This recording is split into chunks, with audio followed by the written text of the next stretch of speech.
Maimbag nga aldaw! Welcome back to Dian Lifestyle. Magluluto pala tayo ng inabraw with alukon or himbabaw flowers na may kasamang tinapa at talong. Hihiwain na ang talong ng pahaba. I-ready na rin ang alukon.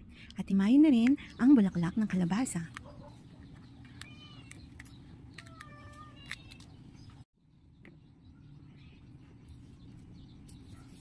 Iprito ang tinapa at maghihiwa na rin tayo ng kamatis. Sa pinagprituhan ng tinapa, maglagay lang tayo ng tubig. Ilalagay na rin ang prinitong tinapa at ang kamatis. Pag kumulo, ilalagay na rin natin ang bagoong. Ang magic sarap. Ilalagay na ang tungkay ng kalabasa at ang talong. Pakuluin ito at ilagay na rin ang alukon at ang bulaklak ng kalabasa.